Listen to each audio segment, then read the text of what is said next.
talking. I mean, it's picking it up. It is? I'm not hearing anything. Stop the stream, start it again. Hopefully this works. Oh, that's really cute, man. I didn't know you were going to go through and do that from my account. Thank you. What are you talking about? Well, let's see. There's only one person in this room who uses the name Zodiac. Yeah, maybe it's somebody who's not in this room who's doing it. Oh, I can hear it now. Yeah. We're good. All right. Okay, I can't hear anything, so cool. Because it's not looping back through. Oh, it's not? Okay. That's fine. But you can't even hear anything from the stream itself? No. Like, it's the audio. Is it unmuted? I have it unmuted, yeah. I can hear it. Is the headset plugged in? Check that connection down there. You can barely hear us. Turn the gain up on the last one. Brendan. Turn the gain up on the last one? On the all the way at the end. This one here? Both of them. You can barely hear us. I'll just get really close to the mic so you can hear me. It might have been loud because it's right next to the mic. Oh, that sounded pretty good. All right. I can hear it over there, but I can't hear it through here. I turned it up. Well, as long as it can be heard. Yeah. ASMR. How's the audio now? Can you guys hear us better now? Sean? Oh, not Sean. Josh says I can... ASMR stream, yeah. Dude, I'd be down to do the also ASMR. Just a little bit on the two individual mics. Just that one and the one next to it. Just a little bit. Okay. Alright, what about now? Let's see. I got a huge forehead.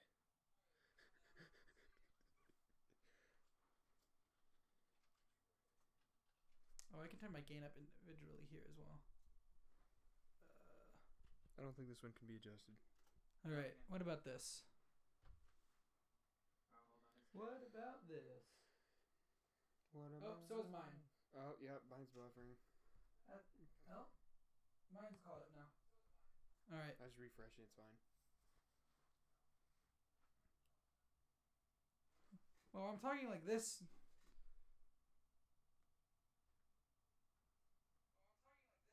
That looks fine, right? I think they can hear me. Okay. Talking to yours again. Hello? Can they hear me now? How do we sound to you guys? I know I really wish we were in here better, or that this was not happening right now. We probably should have gone through setup a little bit longer. Turn up his. It's the second one, yeah. It's better now, apparently. Cause he's still a little quiet. Well, that's just because the mark's a little bit further away. Yeah. No, don't do that. Don't do that, especially with my mic, because if you break it, you're buying me a new one. I already did that, though. Alright, so speak loudly. This mic's like $50, right? Yeah. I got you. But I'm going to take all your money. Okay, stop. Listen. I don't have any money, okay? Speak loudly. Hello! Not that loudly. I mean, I'm trying to gauge it, okay? Hello? Is this good? I don't know, I'm trying to listen to it.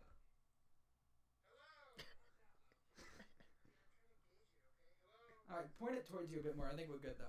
Alright. Do you want me to turn him up a little bit? Or yeah, just a little bit more. A smidge. I'll try to like enunciate. Yeah. A little more. I don't want to overbear on you guys, but chat. Don't talk to us. Why not? I don't know. How's Matt? 6 watching. I know. Does Matt sound better? I know I sound fine because I'm amazing. But I can't tell you. I can't. But I'm asking chat. I'm waiting for a response from chat. Keep talking, because they need to be that's able not to something hear. I usually hear. They need to be able to hear you. Usually it's shut up. Testing 1 2 3. Any response yet? 1 2 3 testing. No, nothing. It's fine. It's fine. Okay, let's get started then. Cool. We're gonna talk about there's a thing that happened. There was a bunch of information that came out for the Star Wars theme park that's being made. Much excitement. Much excitement. We're very excited about that here at AFKallies. So, we're going to talk about it. I've got a bunch of information here. I'm sorry, I'm just popping out the chat here too so I can see it. Okay, that's much better.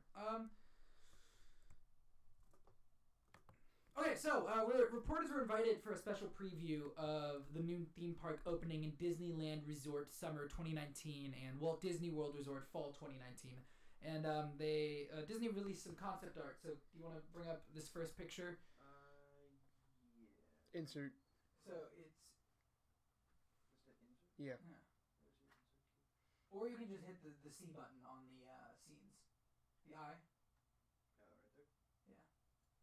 Alright, so that's concept art of a ship landing at the Black Spire outpost of Batu. Brendan, do you wanna cycle into the next one? Where's the next one? It's in the show notes. We went over this, but Yes, I know, but I'm not. He wasn't paying attention. Okay, so go to the show notes. In the second link. Open that up and bring it in there. It's a little big, sorry. Oh no, bring it into the other. I was gonna say bring it into the other. That's what I did, and it just went away. Oh, I didn't even know you could do that. Put it, overlay it. That's what I did, and it doesn't. Yeah. The scene is below the other ones. Oh my god, he doesn't know how to use this shit. We're having technical difficulties. Make sure it's. Okay, it's gone now. I don't know where it went. Should be showing up. It was there for a second, now it's gone. Oh god, no. Well, the way we were doing it is it's over there. Just drag that tab over to the left. Okay. No. That's what you just told me to do. Yeah, you're dragging it to the right, Brendan. Over here. Yeah. Yes. That's why he does this. And then open up. Wait, isn't that the same picture? No, it's different. Okay. This is different. So open it up to full screen and then bring back the scene on the OBS stream. Oh my god. I'm talking to a kindergartner. You want to do this? First. Maybe. No. Bring back the scene. It's not showing up, Sean. It's right there. And that's it right there. Click. Wait. Go to the one below it, and click the icon. I. It's his first time. Calm down. Okay, we have some more concept art, and this is of Black Spire. This is the location of the Disney park. TheAFKallies. Yeah. This is where people are going to be. You're never going to find it that empty, ever in your entire life. Oh, yeah, no. That's my only concern is how they're going to deal with the waves of people. Because as soon as this opened, it's just going to be an onslaught. Yeah, so that's a concept art of the Black Spire outpost with the Falcon landing. So, Brendan, why don't you bring up the next one?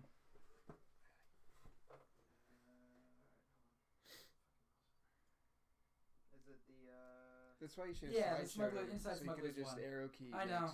We'll set that up for next time because this was dumb. So that is so nice. inside of the Smuggler's Run, and Millennium Falcon Smuggler's Run is one of the Galaxy Edge's 2 anchor attractions. It features up to 6 people in the cockpit of the Falcon. You will fly it, fire its cannons, and manage its controls. Mm-hmm. Yes, I did get a haircut. Thank you, Oscar. They really are in control of the ship. It's a completely interactive experience, said Scott Trowbridge, Star Wars portfolio, creative executive, studio leader at Walt Disney Imagineering, which are the guys that make the rides. So if you don't fire and hit that TIE fighter that's coming after you, it may get some shots and create some damage on the ship that you then have to fix. If you don't fly right to avoid that oncoming whatever, you smash into a wall. Your ship is going to fly right and smash into that wall. You're truly in control of what happens on your mission. So you get to fly the Millennium Falcon at Disneyland. See, my only concern is the Millennium Falcon's guns, except for the main guns that are fired from the cockpit, they have 2 turrets that aren't in the cockpit. No. Like, that one seat on the left there, that's a communications panel, and then the other seat is just, there's nothing, it's just a passenger seat. They say it's 6 people flying the ship, and there's only 4 seats in the Millennium Falcon. Yeah, so I assume you have 4 people in the cockpit, and maybe... Because I assume when you're doing the ride, you're in a life-size version of the Millennium Falcon. Yeah, I want to walk through the Millennium Falcon. What I would assume this is you're inside a life-size version of the Millennium Falcon, and you're running around doing things in it. Like, if you have to repair something, there's probably a panel somewhere on the Falcon you think it's that you have to only go. one? Like, it's only one attraction, so I assume imagine so. the line is going to be insane. Or they're building, like, 6 of them. That'd make things... move faster, but less interesting. Because, like, it's like 6 Falcons, like, whatever. Yeah. I'm sure they'd hide them, though. That's true. We don't know anything yet, though. It opens this summer. We'll probably get some more information about that. But that's the ride I'm most excited for. They might not even build the exterior at all. Like, just straight up interior, just building some building that they're not using. Yeah. I want to fly in on an actual Falcon, and I will pay everything. The next two, the Rise of the Resistance ones. So Rise of the Resistance is the other big ride. We have 2 pictures from there. That's concept art from Rise of the Resistance. And we'll sit there for a second. Do you think it's mixed reality, like the Transformers ride? No. You don't think so? No. You think this is all, like, they're going to build all that? Because they have. There's pictures of them building actual AT-ATs. Like live functioning, size. like moving. Oh, no, not moving. No, I mean, at least like the head motor or something. Oh, I'm sure the head motor will move. Maybe. I'm going to cry. That's how beautiful this is right now. So in Rise of the Resistance, that is the second main attraction. You will be captured by the First Order and come face to face with Kylo Ren. Outside of the Blackspire Marketplace is a forest area, which is where the Resistance is encamped. This is a time when the Resistance is back on their heels. They're a ragtag group, and they're looking to rebuild, said Trowbridge. This is your opportunity to join the Resistance. Can you pick up the second picture now? Yeah. Okay. The attraction will throw you right into the middle of a battle between the First Order and the Resistance, and eventually you'll be inside a Star Destroyer. That's one of the hallways that they built. Now imagine laser tag there. Oh, so there you'll encounter the First Order's Dark Enforcer. If you survive and make it back home, you just might become a Resistance hero. You just reminded me, I gotta talk to Devin. I want to go do the VR thing while we're in California. Oh, the VR Star Wars VR lab. Where is that? You go on a mission. Like, it's this. I don't know where it is. Is it multiplayer? Yeah. Is that 4 people running around? That'd be sick. You're inside an area like this with a VR helmet on. Then how do you see the area like that? It's not actually I don't think it's decorated like that. Oh, okay. But you're picking up guns and you're shooting them at stormtroopers, and you go through this mission in VR. Through a Star Wars mission. We'll get it done. Yeah. We were there for a week. Yeah. Event's only 3 days. So, another cool thing, John Boyega, Oscar Isaac, Daisy Ridley, and I believe Adam Driver have reprised their roles for Rise of the Resistance, the attraction. They're playing themselves in the attraction.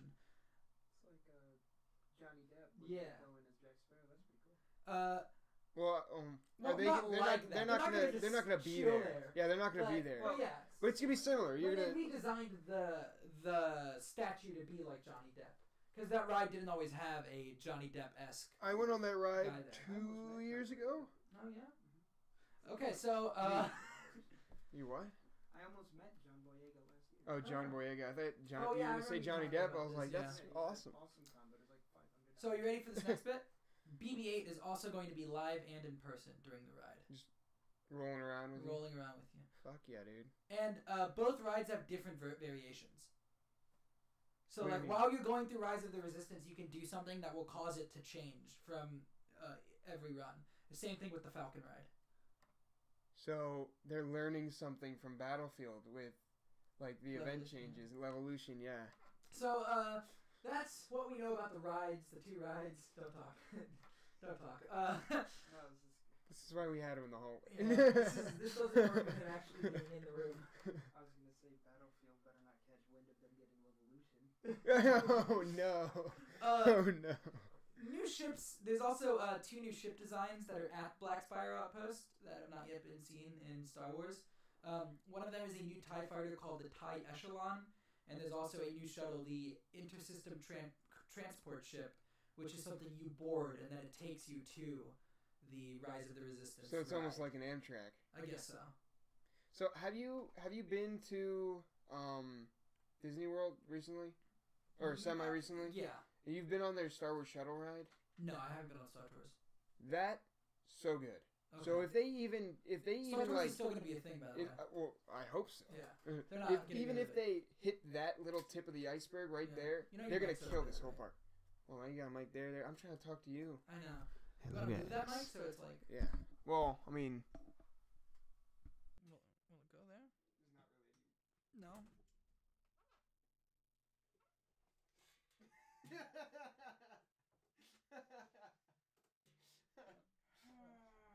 Record through there. Try and do it like that. It's not gonna work. Just put it back on the. Oh, yeah, move that over. There you go. So Fine, we're cooling. You want to? Is it picking me up now? Look on voice meter. Yeah, it should have. It should be picking up. Yeah. Yeah, you just fixed it. Yeah, talk. Hello. No, it's Testing. not. No, it's not. Cool. Try Smells like up dog in here. Shut up. What's that though? I don't know what's You up click with on you. that? Oh, cool! It crashed. Crash Close the completely. program and reload.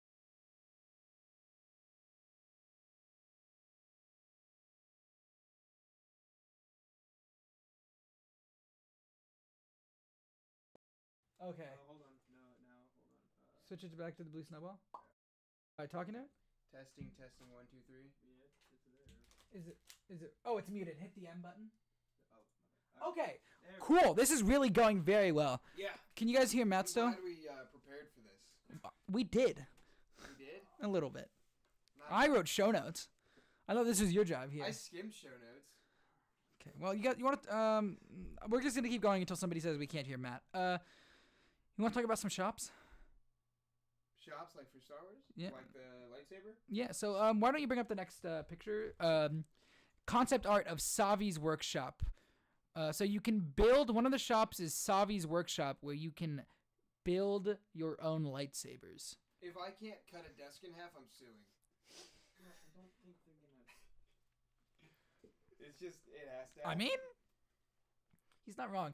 Do So you think at it's going to be like the kits you get from Target that are build your own lightsaber? I hope or do you not. think it's going to be a little bit higher? I think it's going to be high quality. And what do you think the pricing is going to be though? Expensive. You're going to be like $600 for. I don't think $600. I Because they're think- selling actual lightsabers for $110. Oh, okay. So maybe like $40. I think it's the hilt, actually. I think the hilt's That's just the hilt? $110. That's something different, Not- though. This Not is. the blades like the. I think the blades are $50. We'll get to that $160 for a lightsaber, but That's we'll not bad. we'll get to it. For a Disney like Yeah. manufactured. Bring up the second picture as well. At Savi's workshop, you can make a custom Jedi or Sith weapon complete with a kyber crystal at its core. So that's what you're building. Those are like examples. But there's no blades, so you're just building a fancy flashlight. I assume that they doesn't get. turn on. I assume they'll give you a blade if you go through the experience. I guess. I hope, because I want to be able to duel with these. Yeah. I mean, I displace parts aside. What's the point of having it if you can't actually like have fun with it? You know. I don't have fun with anything. Well, that's because that's you. Yeah. So let's talk about the next shop, Doc Ondar's. Can you bring up concept art of Doc Ondar's? So one of the biggest shops in Black Spire is Doc Ondar's Den of Antiquities. I'm just reading, it's fine. It's a rare antiquity shop featuring trinkets from all eras of the Star Wars history. Is it not working? It's not letting me open the link. Are all of them not working now? Sorry. Oh, okay. It went on the bottom. It's okay. So it's a rare antiquity shop featuring trinkets from all eras of Star Wars history, busts, crystals, oddities. All of this and more is available at Doc Ondar's, who you may remember is mentioned in Solo: A Star Wars Story. So that's concept art of what the story's gonna look like. You know what we should do? What? Take the Star Wars Disney cruise from Yeah. Baltimore to Florida, And then go here. and then go there. If we win the lottery. I mean, you don't have to win the lottery. You just have to save But up. I want money 15 for. grand. Yeah, well, I want money for stuff when I go there. Yeah, no, that's why I said 15 grand. Yeah. So you can purchase legacy lightsabers based off of ones used by characters in Star Wars here. So this is where you go if you want like a Darth Vader lightsaber. You go to the other place to make your own. If you want Vader's saber, you go to Doc Ondar's. I don't want Vader's saber. I gotta make a name for myself. Yeah. Dude, but Darth Vader. just like Darth Vader, like Two. if I had to, or if I were like in a situation where I was a Jedi, I would collect lightsabers like Grievous. That is just the like most badass thing ever. He has a whole collection of weapons from fallen enemies. Like that's insane. I know, right?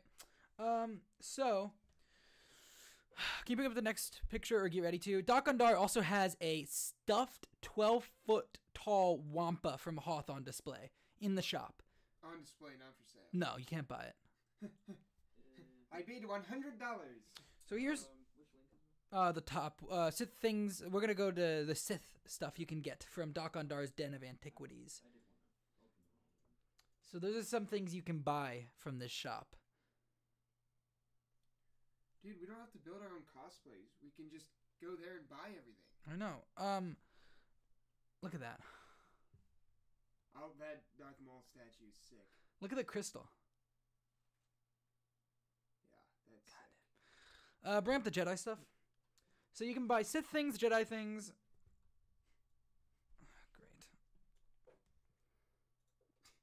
Okay, the Yoda statue looks a little goofy.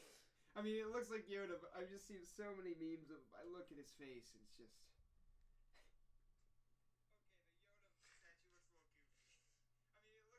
He sounds fine. Okay. Somebody's saying I'm not sounding fine? Yeah. Bring up the holocrons. And these are the last set of things you can buy. I like how. Here, Doc on. I like how Oscar's only thing he says in chat is just haircut. Yeah. Not you got a haircut. Just you can also buy these. Ooh. Right? I want like 5 of them. Ooh. We need to buy a house. We just decorate Star Wars. We don't need like real furniture. We'll go on Etsy and just get Star Wars furniture. Have you ever wanted to build your own droid? Droid? You want like your own R2 unit or a BB-8? I wouldn't mind. Well, you can do that at Star Wars Land. At the Droid Depot, which is run by a character named Mubo. Guests can build their own droids here. You put me on blast like that. This is a concept art of the... Turn him up a little bit, just... How? That is concept art of the Droid Depot, where you'll be able to build your own droid. Oh, you can see on the table... Okay, yeah. The droids are going to be, what? Half a foot tall, maybe? Oh, I'm sure they're not going to be massive. They're going to be tiny. Do you think they're going to be functional robots? Like actual, well, like, modems actually, and stuff inside? After choosing if you want to do a BB or R-series droid, you pick custom pieces, colors, and accessories to create your personalized dream droid. Can you pull up the pictures of the droids? That droid will then be fully controlled, and if you guide it around Black Spire Outpost, it can interact with many of the elements, and there are also pre-made droids you can buy. So those are the droids. You can buy like a pre-made or make one. I know, right? But I want a full-size one. How big do you think those things really are? How big? 6 inches. Max. Yeah. Like, they're You don't think they're even a foot? You can That'd be a control them. stretch. They're radio controlled, I guess. Because you have to think about Disney's side with the materials. Yeah. So unless they're overcharging for these. That's true. I'm sure they are. I'm sure I these mean, expensive. I'm sure they're overcharging, but unless they're charging an insane amount, Yeah. they're not going to be able to go too big because they're going to cut in the profits. Do you want a Tauntaun? Tauntaun? Yeah. Yeah? Yeah, well, guess what? If you're looking for a pet, you can go to Bina's Creature Stall, which we've got some concept art of that. Creatures for sale include Tauntauns, Rathtars, and more. That's not concept art. That's actual things you can buy. Many of which are interactive and react when you pet them. I want a full-size Tauntaun. Well, no. I want that Porg so bad. You want a Porg? Yeah, you don't want a Porg? Like useless. But it's so cute. Tauntaun, Look at it. you can at least cut open and hide in when you're cold. That's true. It doesn't get that cold here in Maryland, though. It's a little chilly. Yeah, but not enough to cut open a Tauntaun. Yeah, but then, like... I thought these things smelled bad on the outside. Once the body, isn't warm anymore, you just take the fur coat and you got a coat for the winter. That's why I want a Tauntaun. Not to ride, not to have a bud, but, Would you want, like, your own musical instrument from Star Wars? Well... Or what about, like, a trinket? Like a wood-carved thing? It depends on what it is. Well, we've got some images. Because, most of the original, like, Star Wars music... or instruments that are, like, in scenes are actual instruments. Like, they're not... okay, buddy? They're not made up. Yeah, you're good. So there is a toy shop run by a female Toydarian named Zabaka. And you can buy plushies of Star Wars heroes, musical instruments that can be played and come preloaded with in-universe music, and trinkets like a wood-carved convor. None of them come in packaging because on Batu, toys are handmade. Do you think they're actually handmade? Oh, no. Yeah. God, no. No way. But they don't come in packaging, which is cool. So those are the instruments. But do you see them on the left and right? Like, those are the things that they play in the actual, like... Yeah. Movies. But what's more exciting? What? Than plushies and whatnot? Clothing? The clothing store. Yeah. So there's 3 clothing stores. You want to bring up the first one? Is Black Spire Outfitters, a clothing boutique. These are actual pictures of what they're selling, yes. and it will offer Jedi attire that you can mix and match. I'm gonna be broke for the rest of my life. I know, I'm right? not saving any more money. Dude, look at buying this. You'd look great. So here's what I'm wondering. I'm gonna gender bend that Rey costume looks different, and we've never seen that back right costume before. Yeah. You think that's Rey's costume from 9? Look at the lightsaber on the hilt. That's Kylo Ren. I know. It's a female version. You think that's from when they get together in Episode 9? Why would Rey have Kylo Ren's lightsaber? I don't know. Maybe he dies and she keeps it as like a... She kills him like Kyle killed himself. Interstitial spoilers. Yeah. I honestly wonder if that is her outfit in Episode 9, because we've never seen anything like that. Maybe Ahsoka in Clone Wars has worn something similar, but we've never seen something like that.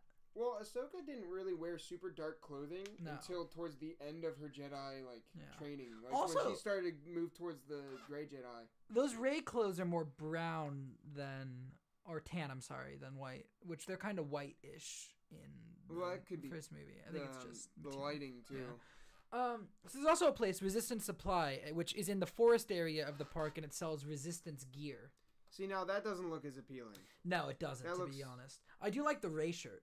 I'd buy that for my niece. Yeah, that doesn't look bad. But look at the shoulder pads on it too. That's Rey's costume from Episode 8. If the coat came with the actual 8. Vest over it, that'd be sick. Yeah. So you want to see the First Order stuff? It's in the First Order section. It's called First Order Cargo. Okay, that's cool. Yeah. You ever wanted to be a space Nazi? No. I'm the only one? I'm feeling a little Huxley right now. You know what I mean with this haircut? I'm feeling a little Huxley. You're not a skinhead.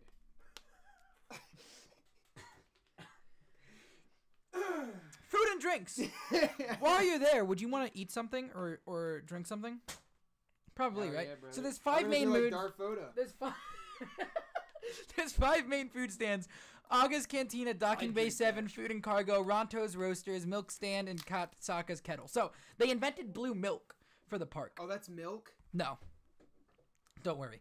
So if it's milk, I'm not drinking it. No, it's white. So it's a plant-based dairy creation that's almost a frozen smoothie with berry and melon flavors. They realized they can't sell milk in a Florida or California theme park. Can you imagine? So they created blue milk. You have the blue milk, which is iconic from Star Wars Episode 4. Milk. Blue milk. Milk. I think I'm alternating. Ilk. It's not elk. Ilk. Blue milk. Blue milk. Milk. Right. And there's also some of the green milk from Episode 8.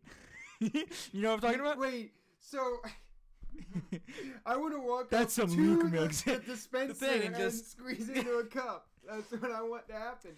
I want that to be how I get my drink. So another place is called Aga's Cantina. Sorry, not everything is a click. Just the picture links. So just stop clicking on things. Aga's Cantina is the other major food location in Black Spire Outpost, and that's concept art of it.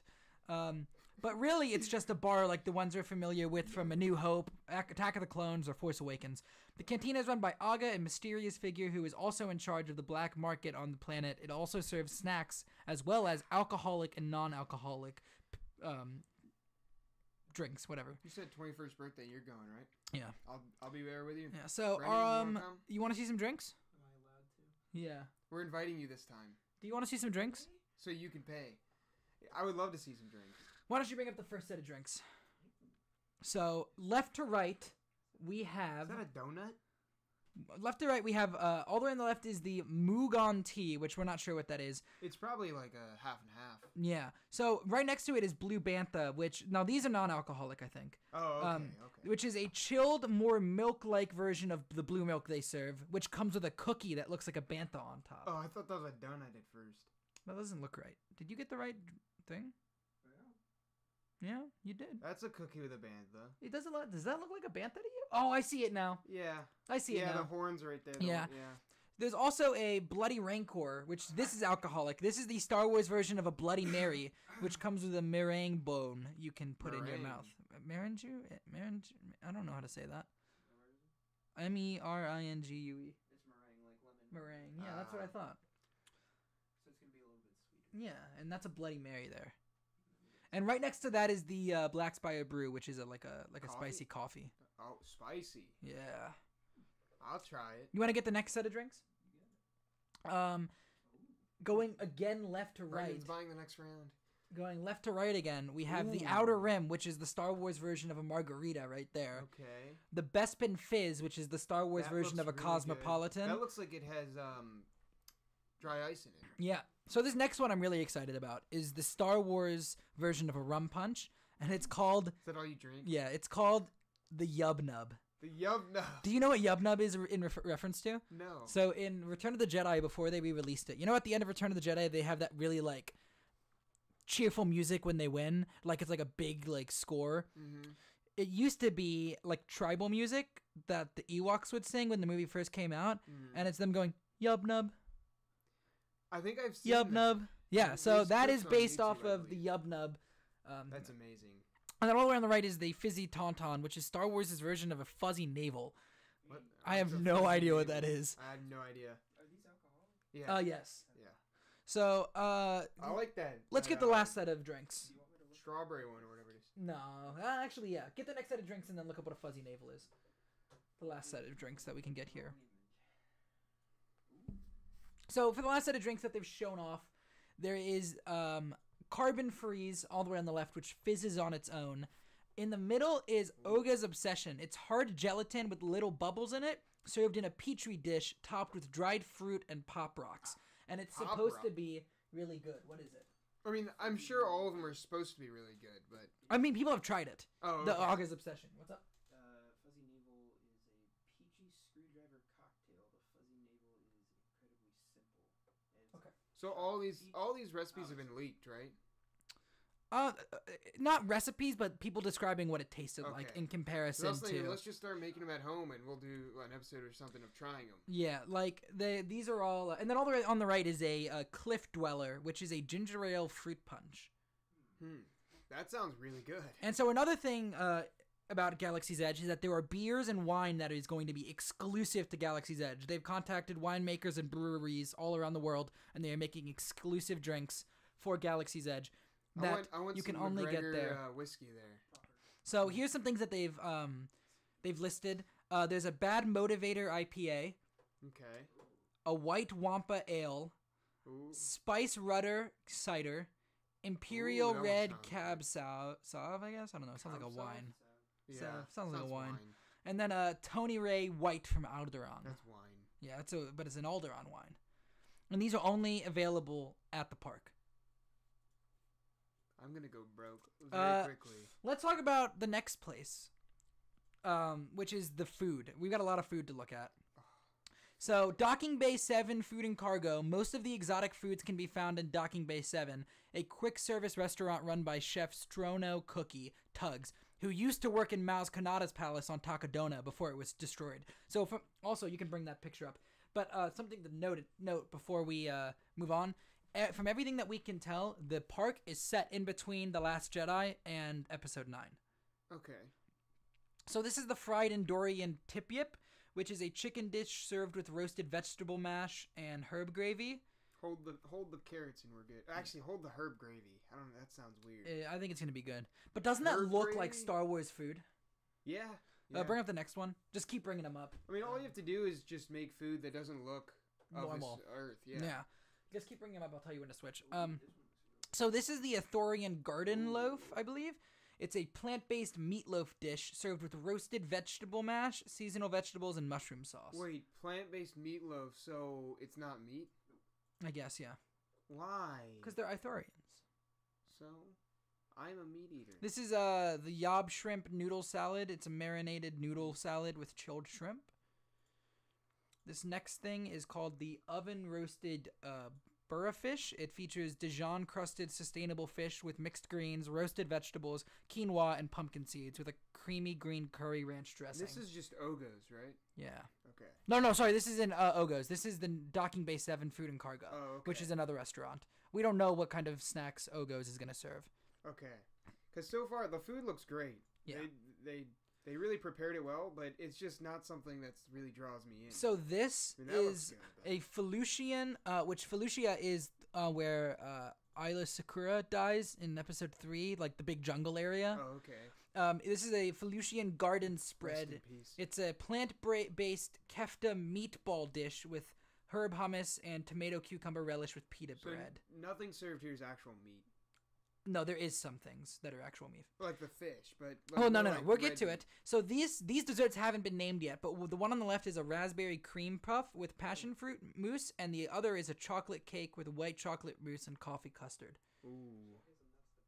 Yeah. That one sounds good. It looks weird. Wait, let's look at that one. They got it all purple and whatnot. It does. Everything here looks weird. Yeah, I know. Do you think it's food coloring, or did they add probably something else? Right? I'd assume, but like... Although it says it's like, I don't know. That's weird. Because they got... I think it might be wrong. Yeah, I think it might be wrong. I think the one with the pink on it is the raspberry cream puff. With passion fruit? That would make more sense. Yeah, I think so. Yeah, but then you have look at the creams, like, for the display. The one on the left has the like the raspberry sauce. Or you're right. The one on the right looks like more like white chocolate. Coffee custard. Yeah. I don't know. We're gonna have to try them when we go. Yeah, I'm not a huge fan of like fruity desserts. So but you can use this next thing. The braised shock roast features beef pot roast with cavatelli pasta, kale, and mushrooms, and this is real. We're not even there, and I've already decided what I want. Now, shock are like animals in Star Wars, so it's named after that. That looks really good. I don't even see any mushrooms in there, honestly. They're probably like just on the diced bottom. Up. Yeah. Yeah. I'm not a huge fan of mushrooms, but I'll have to try it. So the next thing is the smoked kadu ribs, which are smoked country sticky pork ribs with blueberry corn muffin and cabbage slaw.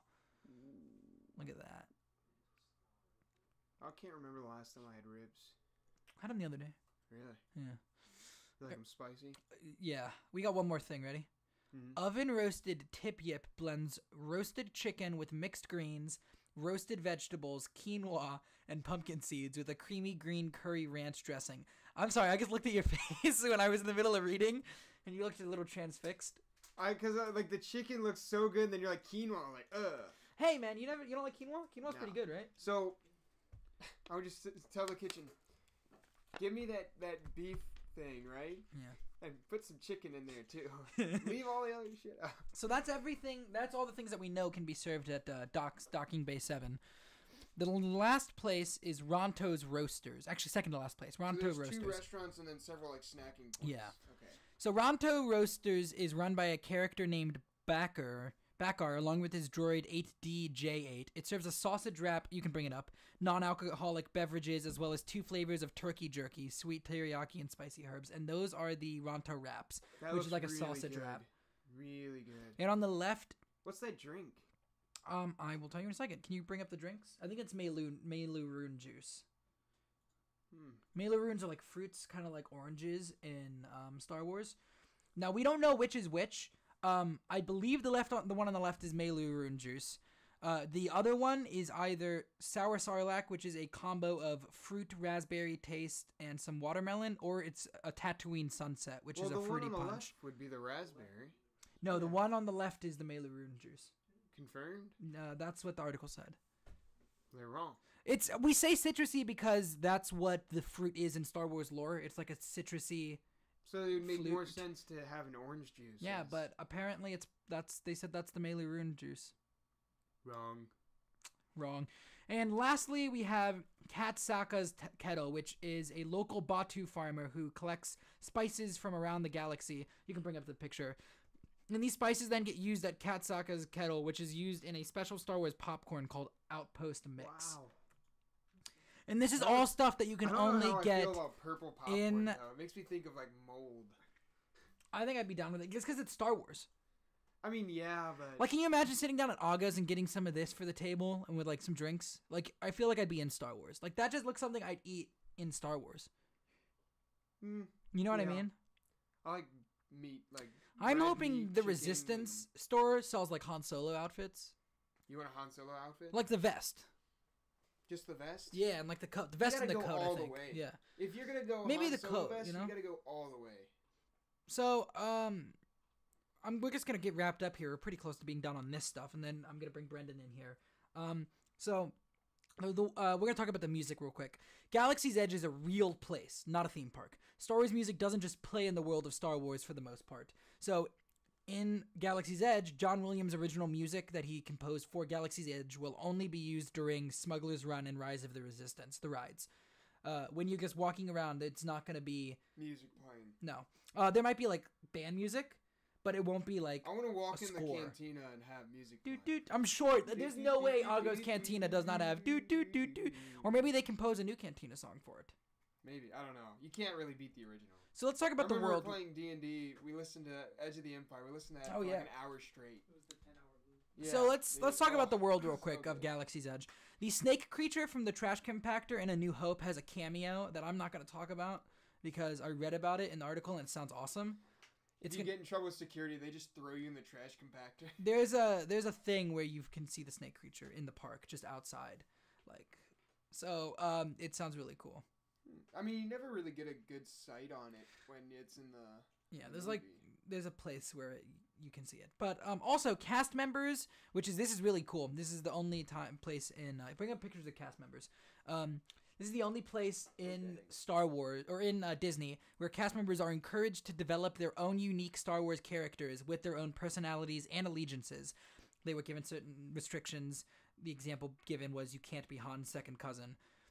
You'll be able to speak with and learn from villagers at Blackspire Outpost, all with different stories to tell. Some might be Resistance sympathizers, and some might be First Order loyalists. Cast members were also able to pick their own outfits from a curated wardrobe. If I could act, I'd move to Florida. I don't think you need to act to be a cast member. I've met some of those cast members. I mean, I'd want to be good at my job, though. You ever been to, like, Harry Potter Land? Yeah, but I didn't talk to anyone. They're not very good. I enjoyed the sights.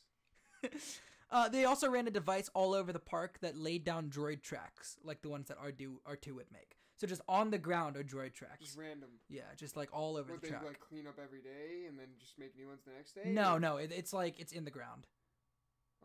Oh, so they're not constantly making new ones. It's something they ran through to add a little bit of feeling to the park or to the place. Mm-hmm. So we're also going to talk about the app real quick. So this is one of the coolest parts about it, and it's going to be a lot of me talking. I don't think I have any more pictures for you. I'm sorry. At least not for now. So the Play Disney Parks app switches automatically to the Star Wars mode when you enter Galaxy's Edge, and you'll be able to translate languages and signs, hack droids, message with characters like Hondo Onaka, and much more. There are 4 main tools: hack, scan, translate, and tune. There's also a job board, which requires you to walk around with the app, use your tools, and complete tasks. All of the jobs in the job app require you to look around. You'll be exploring, searching, and then finally using the phone to complete things such as translating text, scanning crates, and more. Though you'll need Wi-Fi to download the app, the app's main functions are all designed to use Bluetooth and location services so you can use them offline. Though you can complete jobs on your own or with a group, the app also has a still untitled main game that's constantly running, where people side with either the Resistance or the First Order and compete with others in the area to acquire land. The game evolves and speeds up or slows down depending on how many people are playing. You're on Batuu, which exists in the Star Wars universe, so any events that happen in your app are actually happening in Star Wars and could hypothetically be referenced in other works. As you complete more jobs and tasks in the app, those will save to your app profile. So the more times you come back to Galaxy's Edge, the more things you can build up and have to use in other ways in the park. Everyone using the app will be categorized as either a Resistance, First Order, or scoundrel, but only after you've done enough tasks to prove yourself. You judge by your actions, not the click of a button. So, That's a lot. There's a game. I think the only way to make that game better is instead of like running around and like taking pictures of things and translating stuff, they make it to where the whole park's laser tag. Yeah. And you no blasters in the park, by the way. No blasters. Because Disney has a no guns rule. That's true. So there are no blasters in the park. But laser tag in that whole park would be nuts. Breaking at night, ground, like doing objectives. Breaking in at night and just doing laser tag. Is that not what you were going with? No, I was thinking park sponsored laser tag, like something they approve of, so we don't, go to prison. Well, that's been the end of the AFK cast. So just some odds and ends I want to clear up real quick. Now. Orlando and Anaheim are almost identical. but they have some slightly different paint and color palettes due to sunlight differences. Okay, yeah. And as you walk through Galaxy's Edge, you may notice many things are a little above eye level, and that was done on purpose in anticipation of it almost always being crowded. So you're not always looking straight in front of you where people are. You're looking kind of above them. That's good. That's good. So you're not struggling to, like, see things. Yeah. So what do you think of Galaxy's Edge? I'm hyped. Isn't this awesome? I'm, like, overexcited. This like, is... extremely. Like, every time you kept talking about things, just chills rolling down my back. Every time. And then you started talking about, like, the game and the objectives and everything. I'm like... I'm gonna cry. And then I wanted to make sure you were okay, because I was like, this is like almost like SOTOR in real life. Here's like, the thing: you're doing missions in Star Wars in real life. I wrote these a couple days ago, so I've had some time to like simmer. Yeah. I'm so hyped. Yeah. I've never been more hyped for anything in my entire life. What I'm thinking though is we take that cruise, Star Wars cruise, down to Florida. It'd be awesome, dude. Oh, start saving now. We'll go in like 30 years. But yeah, I want to go next year for my 21st birthday. And I'm down. I'll go. Go for a couple of days, and like on stay one day, just stay in the cantina or wherever we can stay. Just spend a whole day in the cantina. So that's all I've got with Star Wars stuff. Ooh, I don't know why I'm yawning so much. Thanks for coming and sitting with me and talking about Galaxy's Edge. Yeah.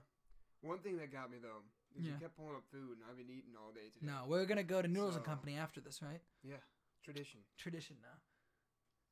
Enter for a chance to win to eat lunch with AFKallies. Yeah. If you guys enter our raffle, I'm gonna eat lunch and then I'm gonna go to my mom's house. Yeah. My grandparents' home. So you wanna move over so Brendan can get in here and we can talk movie news? No. All right. We're gonna switch around real quick, and then we're gonna talk some movie news.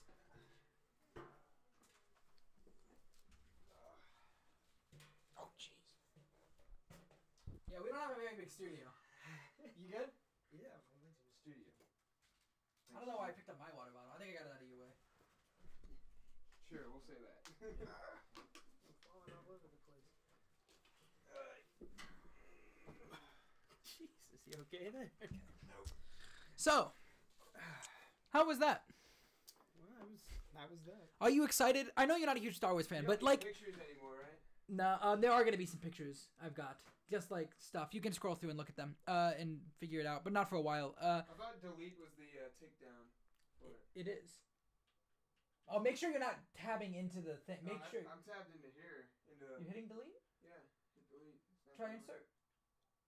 I don't know, maybe it doesn't work. Just use the eye thing to click it on and off. So I know you're not a big Star Wars fan, but like that's cool, right? Like it's like a world. Oh, I'm definitely excited for it. I mean, yeah, I'm not the biggest Star Wars guy. I mean, I don't hate it. I think it is actually really cool. I'd totally go to that part. Yeah, I'd totally go. Well, you're not invited. I figured so. Is this yours? No, mine's down here. That's yours. Yeah. Okay, I got some quick news to talk about first. Sure.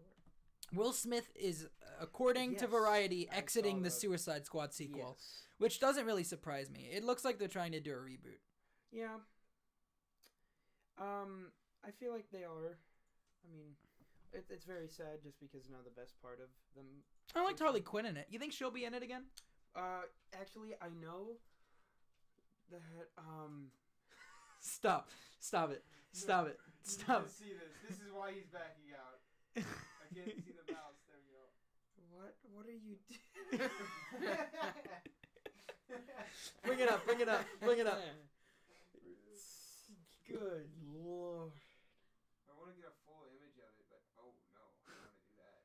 Yes, we go to meme.com. It won't exit full. No, it's not even meme.com. So while he's doing that, so Variety is reporting that due to scheduling, Will Smith will not be returning for the sequel. The Suicide Squad is the sequel to the 2016 Suicide Squad, which brought in $746 million at the box office. James Gunn is writing and directing it, and it releases August 6th, 2021. I'm just gonna have to show this. That's why he's backing out of Suicide Squad. He's got to play Shrek. He's gotta. They're doing the live action It's Shrek. Him. The live action Shrek movie? Aladdin didn't work. Genie didn't take too well, so he's going for Shrek. No, I have a feeling that. Can you get rid of him, please? Yeah, please. He's not on the on the video. No, please get rid of him. I can't. Hey. I know for a fact. I think it was like when. No, don't open the image location. No, stop. Is that He Who Travels and Private Haman? That's my name. Did you see what he named it? Yes, I did. That's what he did for me with a mole rat.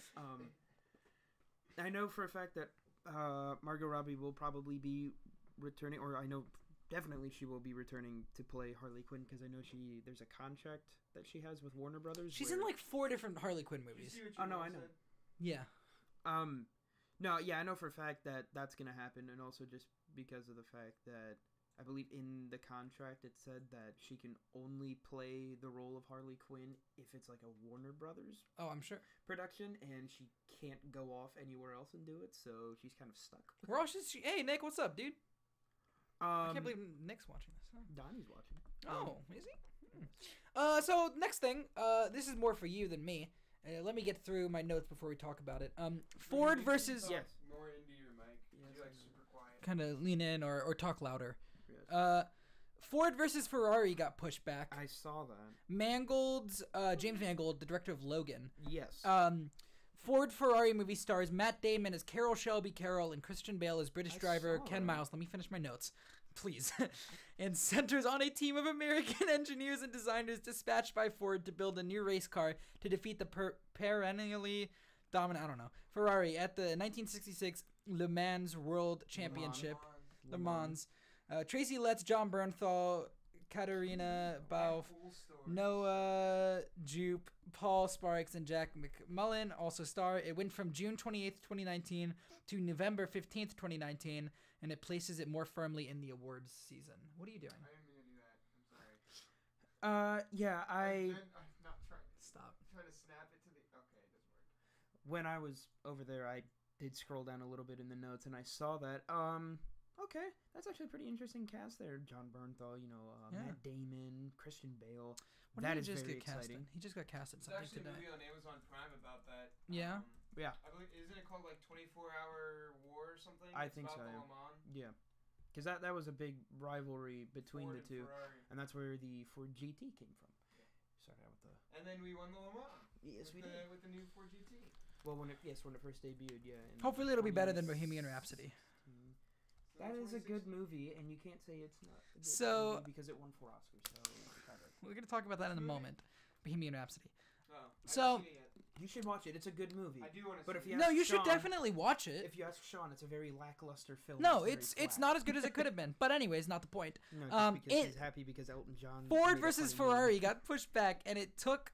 It's now taking the Kingsman prequels spot. Well, good because I don't think You don't that like the- Kingsman?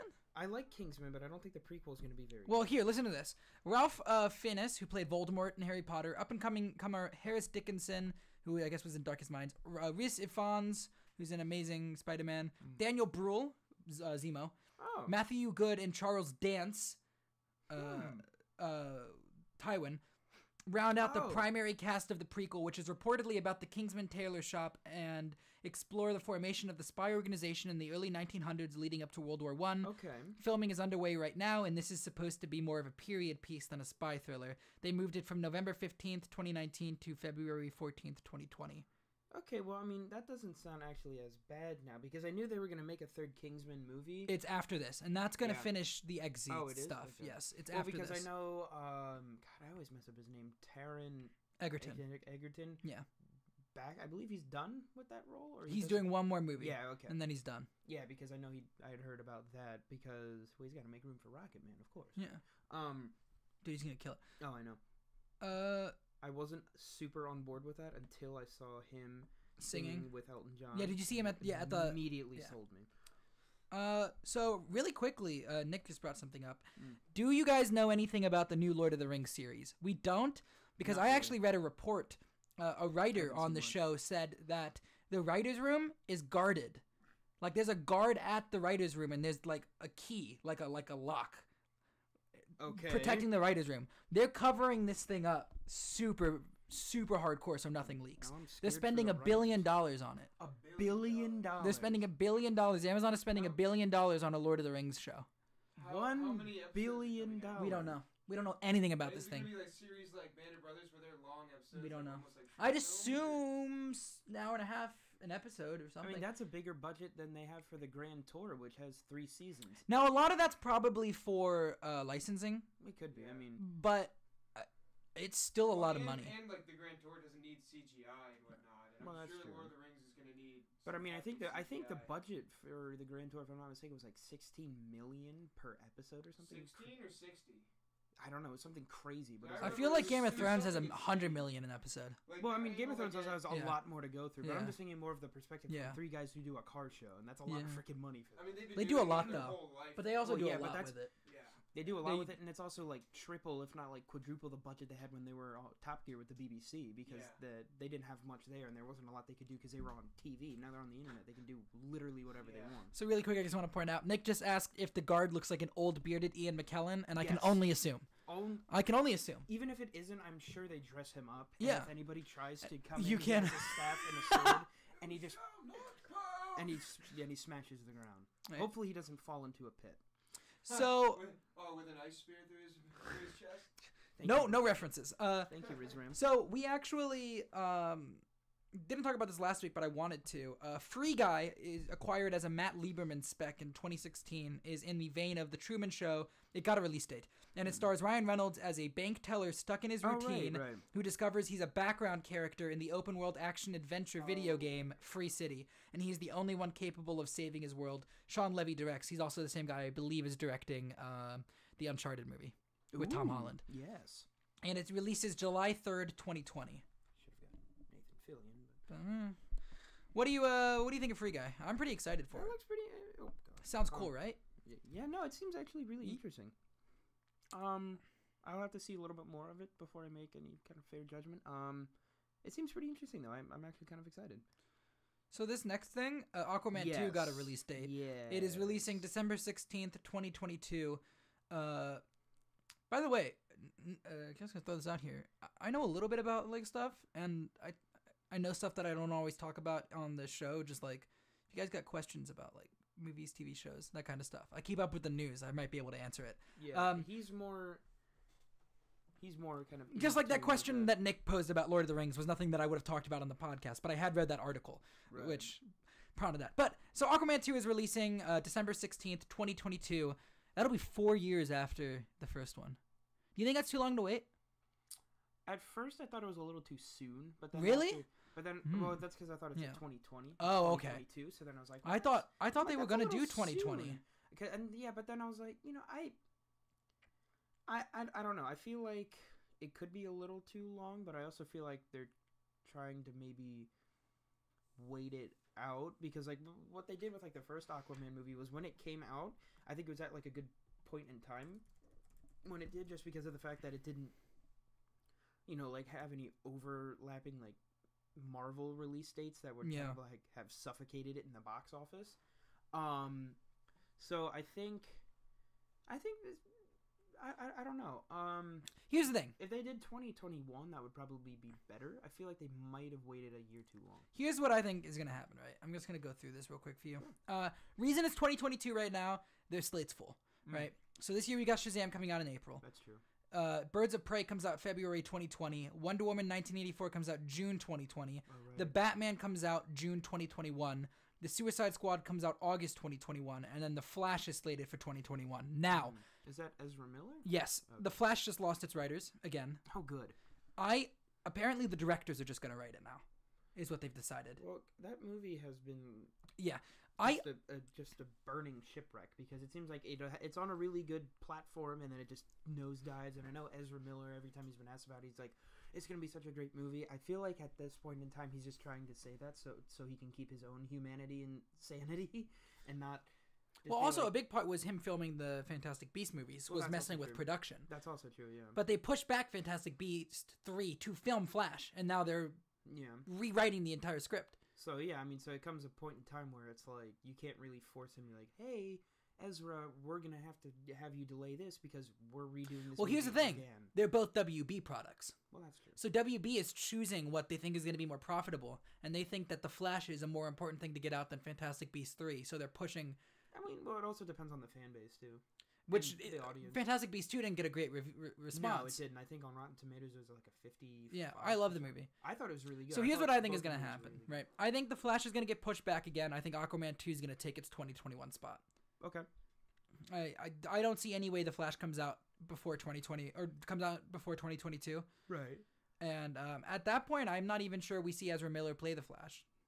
I feel like, yeah. I mean, if I was in his position and I was kind of in a movie where it's like, I mean, they're just stringing him along at this point. Pretty much, yeah. And it's like at one point in time, I'd have to just put my foot down and pretty much be like, either A, we got to get this done and do this, or just be like, you know what, find somebody else because I'm sick and tired of you just, pulling me all over the place and we're going to do this, we're going to do that. And then nothing's coming out of it because that's just really a waste of his time at that point in time because he could be off doing other things, like other movies or whatever. But no, he's just kind of getting bounced all over the place. So one thing that came out yesterday, actually, that kind of relates to this is that Warner Brothers is saying they're moving away from a shared universe for the DC movies. Okay. And they're going to focus on making more individual films. So, I mean, they could recast The Flash. They could recast him for his movie. Yeah, I could see that. Do you want to talk about Hellboy? I mean, I didn't see the first one. I don't really care. This one looks all right. You want to talk about Hellboy or Shaft? I don't really care about either of them, to be honest. Not really. Shaft just looks interesting. It just looks like if... I'm not in... Yeah. It just looks like Samuel L. Jackson, the movie, but it looks okay. Well, then let's talk about this. Let's move past those. Let's just skip past those. Sorry. That's what Hellboy... That's the poster for the new one. We'll just show it real quick, but we're not going to talk about it. I'm not... You don't like Hellboy? I like Hellboy. I don't like what I've seen of this new movie. He doesn't like this. I didn't really see much. There's a new trailer out. We could watch it right now. I haven't seen it yet, but I've seen snippets of it. Do we want to watch the new trailer real quick and we'll see what we think about it? I already watched it. You did? I haven't seen it yet. Can you pull up the new trailer? Put it on there. Keep pulling up Jewish girls. You need to fix that. That sentence is awful out of context. That is really bad out of context. I won't get sound skit. though. It's the John Mulaney bit for everybody who's concerned. So this movie comes out April 12th. Hellboy prepares to stop a powerful and ancient medieval sorceress who seeks to destroy all of mankind. I don't know. I don't care. It doesn't matter. I'll watch it later. David Harbour's playing Hellboy. Mila Jovovich is going to be in it. Ian McShane, Sasha Lane, and Daniel Day Kim. Directed by Neil Marshall, written by Mike Mignola, who's actually the creator of Hellboy. But well, at least he's got bring up the Shaft poster real quick. We'll at least show it. The Shaft poster. I'm not too into it, to be honest. I didn't like the first trailer. It looked too goofy. What, Shaft? No, Hellboy. I haven't seen. Has there been a trailer for Shaft yet? I mean, there's been a few teaser trailers. Okay, I haven't seen it yet. I've seen one of them. Is the next length one? Yeah, it's the Medio Amazon one. Yeah, here we go. So this is Shaft. John J.J. Shaft Jr., played by Jesse Usher, is an FBI agent and a cybersecurity expert with a degree from MIT. After his best friend dies due to suspicious circumstances, he turns to his estranged father, the legendary John Shaft II, to uncover the truth, played by Samuel L. Jackson. Father and son must navigate the Harlem underworld to solve the crime. Along the way, they team up with the first-generation John Shaft, Richard Roundtree. It is the 5th film in the Shaft universe and a sequel to Shaft from 2000. Stars Samuel L. Jackson, Jesse T. Usher, Regina Hall, Alexandra Shipp, Matt Lauria, Method Man, and Richard Roundtree. Directed by Tim Story, written by Kenya Barris. It releases June 14th, 2019. What do you think about Shaft? I mean, I'll probably go see it. It looks kind of funny. Yeah, so is it a comedy-ish type thing? I haven't seen anything. I've never seen Shaft. Rom-com. It's not a rom-com. A rom-com between Samuel L. Jackson and Richard Roundtree. Yeah. That's what I want. It's a groundbreaking rom-com. No, it looks kind of like a action comedy type of. Okay. The vibe I get from his character. Did you ever see the other guys with Will Ferrell and Marky Mark? Okay. Did you? They're the two New York City cops. Yeah. Yeah. You know, kind of like the vibe his character gives off. Kind of goofy. A little bit, yeah. That's kind of what I feel like this movie might be like. I mean, it looks good, but I'll watch it. It looks funny. Yeah, it looks pretty good. Okay, well, let's move on then. Are You Afraid of the Dark got moved? No. It didn't? No, I'm not afraid of that. Oh, okay, cool. It's the film adaptation of the YTV show Are You Afraid of the Dark?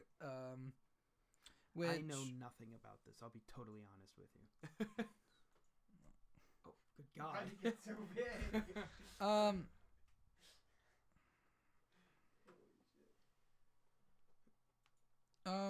Sorry. There's your purple popcorn, Matt. Mine popcorn. That popcorn looks Both series of Are You Afraid of the Dark revolved around a group of teenagers who referred to themselves as the Midnight Society. Every episode, at a secret location in the woods at night, one member would tell a scary story to the group. The actual story, rather than the telling, was displayed to the television viewer. The story was shown between the group's arrival at the site and their departure. Each storyteller would begin their story by saying, "Submitted for the approval of the Midnight Society, I call this story name stated here." At which point he or she would toss a handful of midnight dust from a leather pouch into a campfire to heighten the flames and produce an eerie white smoke. It was slated to release this October 4th, and now it's just off the slate. It's TBD. I was going to say... But that... Did anybody ever watch Are You Afraid of the Dark? I didn't. Anybody in chat? I thought... That was the... We thinking of the Guillermo del Toro Yes. movie? That's Scary Stories to Tell in the Dark. That looks pretty creepy. Yeah. This is directed by DJ Caruso, which I have to look him up real quick, and it's written by Gary Dauberman. Russo. Kyle. DJ Caruso. Let's see, what has he done real quick? He directed anything here? Disturbia, I Am Number 4, Disturbia. That's XXX, Return of Xander Cage. Oh, he's directing the G.I. Joe movie. Which one? G.I. Joe Ever Vigilant. It's releasing... Does that have Channing Tatum in it and Dennis Quaid? No, it's a reboot. Okay. They're rebooting it with a Snake Eyes movie in 2020. Ooh. I think Ray Park's playing him. I liked the Snake Eyes from those movies, though. His suit was... This one's for you, Matt. Rugrats got moved. The Rugrats movie was in production alongside a revival of the series. Oh, The movie will be a live-action CGI hybrid film written by David Goodman. It was moved from November 13th, 2020 to January 29th, 2021. God. What strikes me the most about this is that they're bringing the show back. Really? The cartoon? Well, it says it's a it's in production alongside a revival of the series, so I assume they're bringing back the cartoon. That live-action CGI mix, it's going to be classified as a horror film. Yeah, that's terrifying. Any Rugrats fans in chat? I don't think so. I liked Rugrats. Do you like Rugrats, Matt? I just kind of assumed. I saw a couple of episodes when I was younger, but I didn't... It No? wasn't my go-to. My go-to was like Scooby-Doo and like Looney Tunes. I liked Rugrats. I liked All Grown Up. All Grown Up. I really gotta shine. I watched a little bit of Imaginary Friends. Oh, yeah. So, Chocolate. along with that, Milk. the movie that... Milk. With Rugrats getting moved from November 13th, a new movie is taking its place. Lord. Clifford the Big Red Dog will be releasing November 13th, 2020. Why? Yeah, that's an interesting Nobody one. asked for it. Literally nobody. Even I love Clifford. I grew up watching Clifford. I mean, I know a I lot of don't people... want that film. Nobody asked for it. It was a good show. They gotta reboot everything, though. What? They gotta reboot everything. They haven't done it yet. They'll do a reboot for it, and it'll make money. That's why they're gonna do it. Live action Clifford the Red Big Red Dog? I doubt it. Probably... Break even. It's probably CGI and live action mix. The Clifford the Big Red Dog movie. I'd They assume just take a dog Clifford and is paint it probably red. CG. They just take a big And- dog. Diet bread. They just take a. What's big, her name? Emily? Is that the name of the girl? Yeah. I think so. Emily is probably a human. They probably just take like a really big Doberman or something, paint it red, and call it Clifford. You know. Dude, Clifford Clifford's- talks too. And Clifford's committed like tax fraud. Wait, what? So he's Yoshi. Okay. Yeah. You guys hear about this the Notebook thing on No. Netflix? The Notebook. So the Netflix UK put out the Notebook. Yeah. So Oh I mean, no. the romance. yeah. So it put up the Notebook, and it's coming to America soon on Netflix. But wait, the Notebook, like the one with Ryan Gosling Yeah. and Rachel McAdams. Yeah. That movie came out years ago. well, yeah, but it's coming out on Netflix. It hasn't been on Netflix No. yet. Oh my So god. Netflix UK accidentally put up a version of the Notebook that changed the ending scene of the movie. Nice. They were sent the wrong version of the movie, and instead of the old couple dying in their each other's arms at the end of the movie, spoilers, it cuts to a scene of birds flying over a lake, and people on Twitter got really upset. That movie Why? came out That 15 years ago, and like it's there's, not like, on deep Netflix lore yet. or, like, to attach that movie. People really like that movie. Really? No, it's a Oh, really, yeah. I know really girl, popular like, women movie. love that movie. I don't even know if I've seen it. Honestly. You want to watch it one day? You asked me on a date. Oh, you want to talk about some more exciting stuff? I want those tacos. It made $115.6 million in the box office. The first one? The Notebook. Yeah. What was the budget for it? Let's look it up real quick. I spelled budget wrong. A new trailer came out this week. Oh yeah. The 2 new trailers came out this week. For what? With a reported, Well, the first one. Wow, with a reported production of Budget near was what? $6 million. Only $6 million? It earned $23.9 million. It would that's not eventually bad. earn a domestic total of more than $119 million. It's not bad. It came in 4th that week and it earned $13.5 million, about half of its $29 million budget. Hold on, what? That's really confusing. Probably $6 million production budget, $29 million including marketing. Probably. Damn. Yeah, marketing is like Marketing for big is movies, huge. it's like double the budget almost. No, but they were killing it though. Yeah. They made $115 Yeah. million out of the box office. That's Yeah. not bad. Yeah, that's pretty It's good. all those lonely women that go and watch it, and all the crazy women that drag their partners. Well, Matt will be back on the show. Yeah. Yeah. So, Matt, So- what did you think of it opening weekend? Real quick, let's talk about I while we're I fell asleep, I swear. while we're talking about box office. Real quick, Dragged by yourself. something comes out Friday. What comes out? Captain Marvel. Oh my God! It's projected. I keep forgetting. Let me look up. Let's talk about box office for that real quick. Let's talk about Captain Marvel for a minute because Rotten Tomatoes did something. Oh yeah, you want to talk about that real quick while I get the box office projections up? So for those of you who don't know, I totally understand. Yeah, sorry. There I'll talk about it in were a second. a lot of people. I guess the best way to describe it would trolling, if you will. I don't know. Yeah, I'd call it they- trolling. I'd call it trolling it- sexism. Well, yeah, and very heavy sexism. But on Rotten Tomatoes, when you go and you look at a film, there you'll see what like the critic score or like what the people from Rotten Tomatoes like reviewers, they give their score, and it's like on the tomato meter. So if it's fresh, Yeah. rotten, whatever. And then there's the audience score. Now, Go ahead. I guess because there's been some misconceptions with this. The audience review score was not taken away. Okay. It was the want to see button. Right. Well, yeah, and that's Yeah. what I was gonna say. Yeah. Was like Okay. when I just want because the- there are people reporting that the audience Yeah. review thing is gone, which is No, not true no. at all.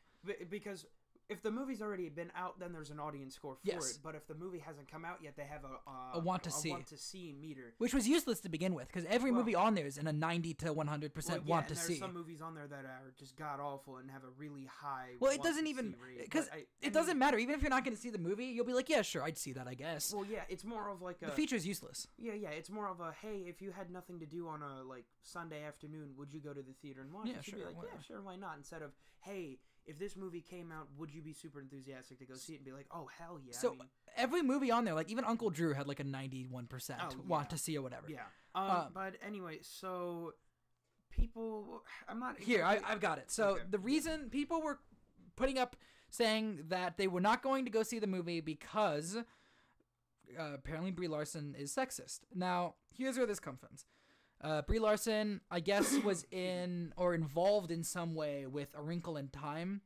which came out and it wasn't very good. Apparently, it was not very No. well reviewed.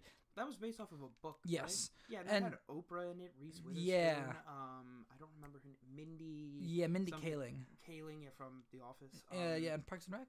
I believe she was on Parks and Rec Yeah. too. She's done a lot of shows like that.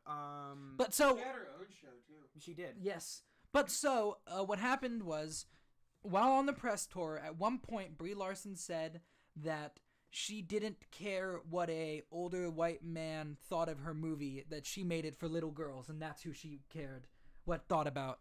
That's who she cares about when talking about A Wrinkle in Time. Mm-hmm. Which to me, I think that makes sense.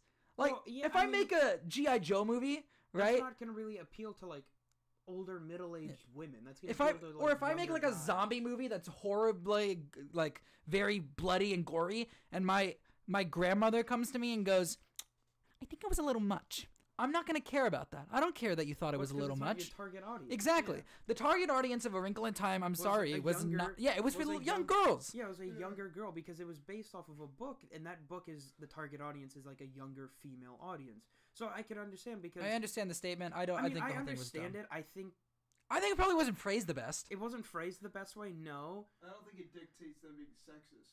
No, I mean, I don't get that. I mean, what the sexist thing was that they were replying not just with that, but they were also saying that Brie Larson needs to smile more, like in the trailers and stuff. And they were saying, well, she looks boring, which is I call it sexist because it's an observation. Because exact same trailers where a guy acts the exact same way, like in Captain America movies, when Captain America acts the exact same way, you get more responses there. Like, comments like that. Yeah, or he'll be like, "Oh, he looks That's so badass." That's why, even like, it's not. It might not be like willingly trying to be offensive and sexist. It's just there is a subconscious like. I think it's natural or not natural, but I think a lot of people have that subconscious like kind of. Yeah, but that doesn't make it like. Right. Yeah. I mean, it doesn't make it okay to do that. Yeah. The whole thing is dumb. They keep their mouth shut about stuff like that. The want to see thing is gone now. Honestly, it doesn't matter. So Rotten Tomatoes, to kind of get back on track, they went through and they removed that. Because people were like bombing it. Before they removed it, they were also doing it for episode 9. Yes, they were doing that as well. They moved on to that. Yeah, so when you go to the website now, if you go and you look up Captain Marvel, I can do it real quick. I thought you were doing it, yeah. I mean, I think Matt could even... Yeah, but we can't really see a screen that well. Oh, you could do it up there. Do what? I don't know. I don't care. Yeah, sit there and look pretty. And you go like... Why don't you smile more, Matt? Yeah. You'd look better if you smiled. Yeah. I'm sharing food on screen. So yeah, if you go on Rotten Tomatoes website, don't say a word. We're gonna talk about that. Shut up. So if you go like the Tomato Meter reviews, non-audience score, I mean it does say audience score because that's gonna be there when the movie comes out. You can still review the movie. It says more info. Want to see 21,095 users. Let's click on it and see what happens. So I guess it's not a rating anymore. It's just like a plus thing that they've replaced it with. If you have an account, you could go through. I'm pretty sure it's probably like. This is how many people click. How many people? Fact of the matter is, as soon as I started sharing food on screen, we got more viewers. There you go. You're right. So let's talk about the box office real quick. Deadline is currently predicting that the film is going to open just at or under $100 million, whereas Box Office Pro is saying that they predict Captain Marvel to open to a whopping $160 million. I feel as though, I mean, being that it is a Marvel movie, I think it's going to open really well. I know a lot of people, and even I have some notes on this. Even some of my other friends have said they're like, oh, well, that movie's going to tank, and it's all Brie Larson's fault. Just because I know there's been a lot of, I don't know, there's been a lot kind of going on with that. But I mean, I think the movie's going to open and do great. I mean, just from the trailers. I mean, I'm looking at the movie and putting all that negativity and crap aside. I'm looking at it. The movie looks fantastic. The trailers are awesome. Samuel L. Jackson looks great. The suit looks phenomenal. Even the freaking mohawk. The space battle sequences look fantastic. Jude Law, I feel like, is going to do a great job. I think it's just going to overall be a really great film. And, like I said, with it being a Marvel film, I think it's going to open... It's going to open big. It's going to open big. I mean, there hasn't been, minus the Incredible Hulk, a Marvel film recently that's done. I feel poorly. Well, Incredible Hulk was. Well, I just think 11 years ago. Well, yeah, that's also. You just don't like the movie. You just wanted to bring that up. Yes. Okay. Edward Norton, you suck. So I'm gonna go ahead. I'm gonna put my prediction out. I think it's gonna open at 130. I'd probably say 125, 130 million. I was gonna say like 125 to 150. Yeah. And then just because I think it's this is domestic, by the way. Yeah. It'll make like double that internationally. I think the movie's also coming out on International Women's Day too. Probably. I think it is. Yeah, no, I think. Here's the thing. Look, what's gonna define this movie's box office is if it hits in the same vein that Black Panther hit, where when Black Panther came out, it became like a cultural oh yeah, icon pretty much. Icon. Yeah, I'm trying to think of the better word. Like it became steeped in, especially here in America. Oh yeah. African American culture. Oh yeah. And it got huge numbers because of that. Oh yeah. If this kicks off and this gets grabbed up in women culture as much as Black Panther did by. Well, and that's what I think they're kind of going for, because I mean, I think it'll make big bucks. Oh yeah, I mean they're putting the movie out, on International Women's Day, and I'm not saying that as like a. No, I mean it's smart. No, it's a really smart move because Captain Marvel is a really powerful female character who just. And and I think that's something that's really empowering, not only to older women, but younger women and even younger audiences. I think it'll open well, and I hope that it'll have kind of the same impact and stick, kind of like the way Black Panther did with like you said, the African American community. I think, and not just I talk about in the U.S., but obviously I mean even internationally. I think it'll do really well. I think it's gonna do. I think the movie will do very well. All right, that was just this little side tangent I got on to. Let's talk about Detective Pikachu. Can you bring up the poster, please? So I'm just going to give like a rundown of the movie and then we'll talk about it. There was a new trailer. So in the Pokemon universe, Tim Goodman is a former Pokemon trainer and the son of prominent Rhyme City detective Harry Goodman. Invited by his father to work the precinct, Tim arrives in Rhyme City and meets Detective Yoshida, a friend of Harry's, and learns that shortly after sending the ticket to Tim, his father mysteriously disappeared while working a case. Staying at his father's place until Harry is found, Tim is surprised to meet a Pikachu he can understand. However, Pikachu is suffering from a severe case of amnesia, and the two must work together to find out what happened to Harry. While searching for clues across the city, they meet a reporter named Lucy Stevens, who is also trying to find out what happened to Harry. The clues lead to an underground fighting ring accompanied by a man named Sebastian who owns a Charizard, a Mr. Mime that may know some information they need, and a plot that threatens the Pokemon universe. This movie stars Ryan Reynolds as Pikachu, Justice Smith as Tim Goodman, Catherine Newton as Lucy Stevens, Ken Watanabe as Detective Yoshida, Omar Chaparro as Sebastian, Paul Kitson as Harry Goodman, Karen Sony as Jack, who we don't know who that is yet, Diplo as himself, a DJ for Pokemon battles. Oh, nice. Additionally, Bill Nye, Suki Waterhouse, Chris Gere, Rita Ora, and Rob Delaney have been cast in undisclosed roles. Is it Rita Ora or Rita Ora? I'm not sure. You want to look it up? Okay, I was just going to say, because Rita Ora is a singer, so I didn't know if that's look it up. It's directed by Rob Letterman, screenplay by Dan Hernandez, Benji Sami, Rob Letterman, and Derek Connolly. It releases May 10th, 2019. Did you see the trailer? I did. Did you see the trailer, Matt? The first one. Okay, there's a new one. Right? There's a new one. It just came out this week, yeah. Okay, I haven't seen that one. It looks so good. Apparently, there's a Mewtwo movie in development as well now, and there's also a Mew or Mewtwo movie, and there's also a movie in development that's like just based off of Pokemon Red, the game.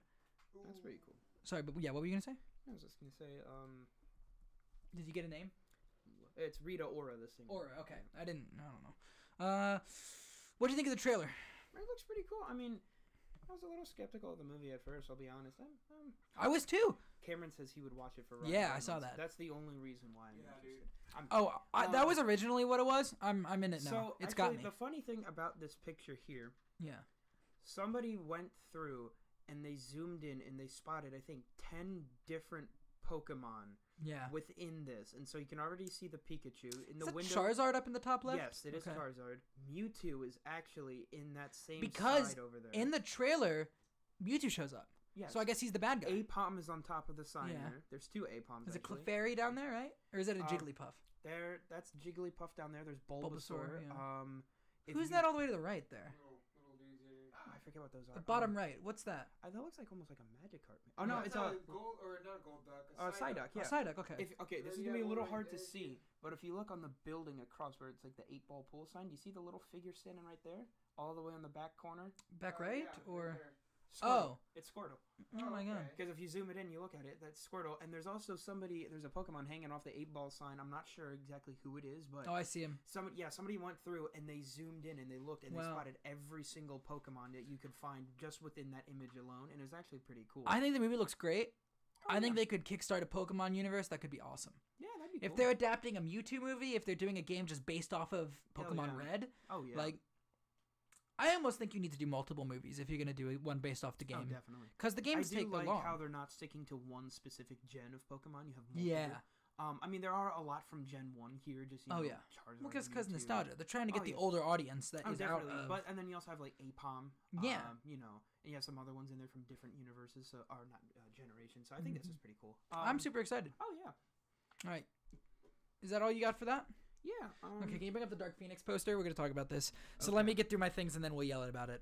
We'll yell at each other about it. So, Dark Phoenix. In 1992, nearly a decade after the events of X-Men Apocalypse, The X-Men are national heroes going on increasingly risky missions. When a solar flare hits them during a rescue mission in space, Jean Grey loses control of her abilities and unleashes the Phoenix.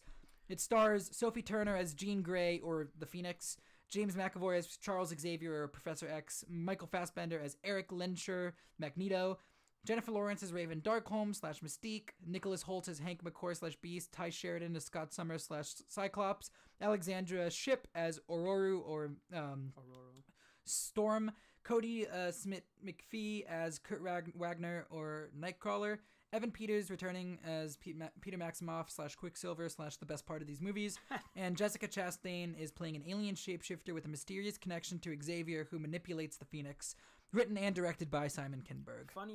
The funny thing was is that somebody, I think it was that. And that's the poster. Yeah, a regular customer of mine at work told me that I looked like Evan Peters, and I don't see it at all. Because at first he was like, he's like, do you watch American Horror Story? He's like, no. He goes, oh, have you ever heard of Evan Peters? I was like, well, yeah. He goes, you kind of look like him. I was like, I don't see it. I don't see it either. I appreciate it. Who's at the bottom right? That's not Marky Mark. I have no idea who that is. Because I'm looking at it, I recognize everybody else. I do too. I have no idea who that is. So before we start this all-out brawl, why is she wearing the same coat she wore in Last Stand? He's really upset because of the damn jacket. It's not like the coat is like it's not like in the comics she wears the damn coat, right? They are remaking Last Stand, which is an awful movie, right? Last Stand is an awful movie that follows up a great movie in X2. And then if you're remaking it essentially, but you're not, like you keep swearing, look, this isn't just a remake of Last Stand. Why do you put her in the same coat? Okay. Did you ever see the first X-Men movies that came out? Jean Grey has the same red jacket on in there. Are you gonna go back and complain? Not in the. She doesn't wear it throughout all the movies. She only wears it in The Last Stand. But who cares? It's just a coat. But if they're not you wear the same red hoodie every day. Look, but here's my point. Here's my point. Matt wears the same Mustang hat every day, and I always praise him for it. Matt wears. Oh, exactly. The point. Who cares? It's just a jacket. The point is, when you're marketing the movie, people have a bad taste in their mouth after Last Stand, and it looks. Complain about anything. Complain about Mystique because it's just blue spray paint with a Sharpie they threw. Well, that's because they're gonna kill her in the first 10 minutes. But well, yeah. If anything, complain about that. But my God, it's just a coat. Here's my problem, right? You're gonna complain. This about movie is written and directed by the same guy that wrote Dark Phoenix. Or sorry, Last Stand. Okay. And he keeps swearing I'm not just remaking Last Stand because Last Stand's a bad movie, right? It's a bad movie. He puts her in the same coat. I'm not saying that makes it a bad movie. I was just going to say, it's a bad movie with some really great scenes. Is it? Yeah. Why doesn't Magneto just fling Wolverine? Because there's some deep emotional seated... What does Magneto do? What's his power? Well, he controls metal, yeah. Right? So why is this camp in the middle of the woods? I don't know. I'm not Magneto. You want to go ahead and ask Look, here's the thing, right? The coat doesn't mean the movie's going to be bad.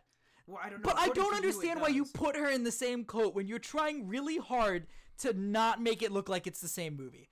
I just don't understand what the idea behind it. Red coat. But it's not like it's from the comics, right? It's not like it's part of her iconic costume. It's just a red coat. So why does it have to look exactly the same? I'm not saying it's like bad. I'm saying it's dumb. I'm saying it's dumb that they put her in the exact same coat. It's just, it doesn't matter. Really we are getting a comment. I will say though, for most women, a piece of clothing is however just anything, except for me, a small percent who are so cool we are way beyond cool as known among the masses. LOL. Yes, for the most, it's a coat, right? I get it. I know I'm overreacting. But yes, you are. I don't understand when they're trying so hard to get away from, because that's my problem with this movie. This is the last X-Men movie. After this movie, X-Men rights go to Disney. So we're not going to see this cast ever again. Yes. We're never going to see this cast ever again. Okay? And this is the send-off we're getting? They're remaking a terrible movie from 2005? It's not a remake. Maybe Disney will make it better. Maybe Disney will vamp up X-Men. Oh no, Disney's going to do a great job with X-Men. I can't wait. But I like these characters. I like these actors as the characters. I like these movies. So why are they ruining it again? They're not ruining it. They're going to ruin it again. Okay, you're just mad because of a coat. Are you even going to go see it? Oh, I'm going to go see it. I'm going to go see it first night. See it, and then the first time Sophie Turner puts on that coat, the damn coat again! I'm going to get taken out by security. And she had in the same movie, and then you're going to get thrown out by security. Just stop looking at her coat, look at her face. She's a beautiful young lady. I actually do think the movie looks pretty good. The only thing I would change about it... I actually have not seen the trailer yet. Oh, I have not watched it. We should watch it later. The only thing I would change about what I've seen from the trailers, I'd axe Jessica Chastain's whole role. I don't think it's necessary. It is a little unnecessary. I feel like they just kind of put it into. I feel like what they're. I don't even really understand. I don't know how to like say what they're doing. Here's the thing. I'm still confused on who is that. I don't know. I keep looking at him. I'm not sure who that is. Yeah. Here's the thing about Jessica Chastain's role, right? She's supposed to be like the one that's pushing Jean Grey to go towards the dark side. The comic arc Dark Phoenix is all about Jean Grey getting the Phoenix powers, becoming essentially a god, and struggling with that knowledge of I should make things better for how I believe it to be better. Right. She doesn't need Jessica Chastain's character to push her that way. No. You know, I don't see the need for Jessica Chastain to be in the movie. I'd much rather if it was a internal drama about Sophie Turner as Jean Grey. And we know Sophie Turner can act because she's great on Game of Thrones. Oh yeah, and and she does a great job as Jean Grey, and I think the movie will do fine. I like the costumes, by the way. The costumes are very good. They're old. Shut your mouth. The costumes are old school. I like them. They are X-Men costumes. Yeah, they are old school. So I was kind of sad with Hugh Jackman's run as Wolverine. We never got. Yeah, to we see never him. got it. They've got to put him in the Marvel movies. Oh yeah, the only thing we I saw. thought he said he was done. Well, not him, but whoever plays Wolverine. Which I've seen plenty of concept arts. One of them was Tom Hardy, Keanu Reeves. I'd love to see Oscar Isaac play Wolverine. I wouldn't want to see Keanu Reeves. No, That's not a Keanu Reeves role. No, he should stick to more John Wick-esque characters. Really quickly, while we're talking about Marvel stuff, I saw a theory that I thought was really interesting for Endgame. I'm just gonna bring it up really quick. We're not gonna talk about it for long. We gotta dive right because we got some stuff to dive into. That we're gonna blow through it. But there might be something we have to fight about. But anyways, I saw a theory that what if Avengers Infinity War or Endgame, does not end with them fixing what Thanos did. Instead, when all those people they didn't die, they went to another universe, and that's where the MCU is set going forward. That'd be interesting. Because all the characters that going forward that are getting movies and stuff yes, are in this other got snapped. Yeah. All the characters that are left are ones that we assume aren't going to get any more movies or don't have anything slated. Well, no, I mean besides Scarlett Johansson as with the Black Widow. I think it's gonna be a prequel. Well, yeah, but I think it is a prequel. I don't. Think yeah, which is why they don't have any movies that we know of that take place post. Plus, it's like, all of and them it are makes done sense. After this anyway. It makes sense to me because in the Spider-Man trailer, who else is in that trailer? That's true. Nick Fury, Maria Hill, both of which also got snapped. That's true. And Spider-Man. Yes. Who knows? We'll have to wait and see in April. But the only thing I'd have to say with the problem with that theory is that they did confirm that Aunt May survived the snap. So how? Could did she? Did they say that? They confirmed that. So how could she be in the same universe? Maybe they overlooked that. Yeah, but that would be kind of an important thing. Who said it? Did she say it or did somebody else say it? I don't think Marissa Tomei confirmed it. I believe Kevin Feige. I think it was either Kevin Feige or one of the Russo brothers. Then those are the only three I trust with the snap stuff. I think it was one of the Russo brothers confirmed. I think they were asked about it and they said yes, that she did survive. So my only thing with that theory is it's a good theory. It's very sound. No, that'd be interesting. How would that work? I don't believe that it's going to happen though. Yeah, how would that work with Marissa Tomei being in Far From Home? If she survived but Peter didn't. Yeah. So I'm still confused of how Thanos didn't end up as one of the... Because 50-50 chance, I mean... Oh, geez. We've had this argument. Matt has this argument where... If he snapped and erased half of every living creature, is there oh my god! Chance of him getting erased too? It depends. You get to choose how it happens. So probably there was. There probably was a 50% chance because that's the kind of guy Thanos is. Well, yeah, because Thanos. I mean, he doesn't follows the rules he sets. Yeah. Yes, but I'm pretty sure that they did. How messed up would it be if he just disappeared? I don't think that would have happened. All right, look, we don't have time for this. We're moving on. Let's talk about the Oscars, okay? Yes. I don't have all the categories written down here. And this is where he's going to dive across the table and kill me. So, we're just going to run down this list, and we're going to try to go quickly, and if we have anything to say, we will talk about it.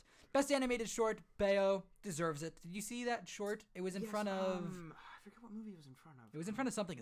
That short was so good. And I remember seeing it, too. It was actually really good. It was a really cute short. Those shorts were so good. I had some emotions.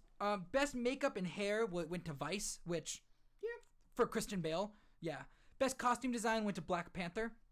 Yeah, I agree. Their costumes were amazing. Best production design, which is like sets and stuff, also went to Black Panther, which, Yeah. Okay, thank you. It was in front of Incredibles 2. Oh, okay. Yeah, that's what I was looking up. I was gonna say it was a recent Pixar. Oh God, I almost lost it in theaters. Those shorts are great. They are really good. I don't usually cry in them, but Bail.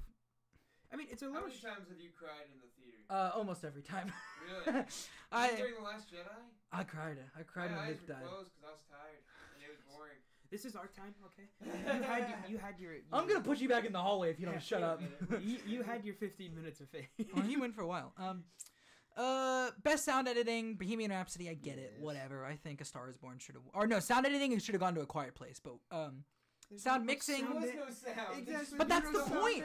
They used they used the silence so well in relation to the other sounds that came through. I get why, but it's like, how are you going to give best sound mixing to a movie where there's no sound audio? editing, not mixing. Sound Because the way they because using silence is still using a lack of sound. Well, but yeah, it's a lot. I think it should have gone to A Quiet Place, and you can't change my mind. Okay. Best sound mixing, Bohemian Rhapsody, sure. I think it should have gone to A Star Is Born. I personally liked that movie better in terms of the sound mixing as well. How many times did you cry watching that movie? I cry every time I watch that. Yes, Really? It's so See, hard. I was going to go see the movie, but someone, and I'm not going to name names, but they are sitting to my right here, ruined the ending for me, so I didn't mean to. Oh, yeah, okay. Best From a original man who praises himself, who literally made an entire subsect of spoiler-related Let's be things real, though. into I don't Discord usually things. spoil things. I'm usually pretty good about it. No, but I'm still going to hold you accountable for this. I didn't think you were going to go see it. I wanted to go see it. You I never said told that. you. Plus, I best told you. original score went to Black Panther, sure. Sure, I guess. Had a pretty good score. Best original song, Shallow, yes. Yes. Are you ready? What the hell was that? That was That was him me growling. aggressively growling because he's upset because Best film editing went to Bohemian Rhapsody. Are you kidding me? No, it won. No, it shouldn't have. It should not have won for best film editing. You just don't like that movie. Black Klansman was edited 10,000 times Sean better just doesn't like than movies. best film, than Bohemian Rhapsody. Stop before he kills you. No, you just don't like Bohemian Rhapsody. You just have a grudge against this film. No, Why? because it's not a good movie. But It's a also, great it's a movie. fine movie that could have been better. It's very lackluster, but the editing isn't that great. There are some things in the movie that I do agree. It's really yes, basic editing. they should have done some things to make it different. And one thing was the massive historical inaccuracy. Was I'm not even before- talking about But that. I'm just saying, yes, I do agree there's some parts of the movie that weren't that great, but it was still overall a great But it's not freaking an movie. Oscar-deserving movie. Really? Because it got 4 of them. Yeah, It was well, nominated for 5. It deserved to win in the sound departments, right? It won 4? It was nominated for 5 and it won 4. I'm pretty sure it was. Wait, what's the 4th one it won? It was- Oh, Best Actor. Yeah, Best Actor he for- deserved that. Yeah, Yeah, for okay. Rami Malek, yeah. All right, let's just get past So that. yeah, I so think it the film got, editing it is was nominated stupid. for 5. And It didn't won deserve to 4. win. Black Klansman should have won that. I didn't see Black Klansman, so I can't make a fair. You should. It's really good. I Best was happy- VFX Oh, that un-American film. Yes. went to First Man. Actually, I was really mad at that when they announced it. I saw a video that showed how they did the VFX. I'm 100% behind it now. So what they did was, instead of doing green screen, they built massive LCD or LED or whatever, because massive monitors, like not 100, but like 60 feet tall, however many feet wide, and then they built the shuttle with the monitor, and then they displayed what you would see outside of the shuttle on the big monitor. Okay, that's actually pretty cool. It's very intricate and different. instead of Yes, just, I'm hey, totally bring with like a VFX. Modernize the original studio that faked the movie. Exactly. And I that's hear all they part of it. brought Kubrick's corpse to film Yes, this one as well. Yes, they did. They duct taped him to the camera. Oh. So it was just. Best cinematography went to Roma. I didn't see Roma. I I didn't see keep it either, meaning but to. it won so many things. Alfonso Cuarón's a genius, so he deserves it. Best original screenplay went to Green Book. Didn't see that. I wanted. Here's to the thing. I feel a little dirty that Green Book won Best Original Screenplay since it was written by the son of the guy that plays. Nick Vallelonga is the son of the guy that not Mahershala Ali, that Vigo plays, and apparently Doc Shirling, Doc Shirling, is that his name? Doc Shirley, that's his name. Sorry, Doc Shirley's family has said that it's inaccurate in some form to the relationship that they had, and I feel a little dirty that it won Best Original Screenplay when it's written by somebody who has personal. It's a very biased and kind of more personal. If they had gotten somebody who, it's a good screenplay. Don't get me wrong. Oh no, and that's what I've heard. It looks like it's a good movie, I just, but it's a little biased. the bias worries me. And the personal I don't know if it should have won Best Original Screenplay. I can see that. I see why it won, but I kind of think the controversy should have made it. Because I don't know. It's all accusations at this point, so I understand it. Best Adapted Screenplay, BlacKkKlansman, Spike Lee finally won an Oscar. Good for him. Good for him. Best Supporting Actress, Regina King and If Beale Street Could Talk. I haven't seen it yet. I've heard it's great. Yeah. Kathleen said, most movies that are biographical seem to have some serious inaccuracies. They want to make it entertaining, and I get that. But when you get to the point of not just inaccurate, but like there's portraying it in a different light to make it seem nicer. Yeah, there's a complete difference between, having it be historically accurate and changing some things, or just doing it to make a character look better than they really were. Exactly, yeah. Which, to be real, Viggo Mortensen's character wasn't a great person. At least not in the movie. In the beginning of the movie, some African American men come over to help his wife fix, I think, their something in the sink or something, and or maybe it's a table. I don't know. They come over and they fix something, and did Spike call it soft food for white? I'm not sure. Sounds like something Spike would say. But in the movie, Viggo Mortensen's character, his wife offers the two African American men glasses of water. And then he takes when they're done, and he throws the glasses away instead of rinsing them out. Yeah. And he has, while they're working on it, he has his entire family come over to watch his wife while they're in the house. And it's like, oh, God. Yeah, I mean, you also have to remember because of the time period. Oh, yeah. So but, I'm not defending No. It's because it's I'm stating that for the idea that everybody's like, he's a completely redeemed character at the end. And I'm like, I'm not sure he is. Yeah. He's nice to one African American man. That doesn't mean he'll be nice to all of them. Yeah. And you can't give, Yeah, you're right, Nick. The point is that he's grown after the experience, but I'm not. To me, the movie almost seems that he learns that this African American in particular is good. Well, yeah. It's worrisome. It's the entire thing is.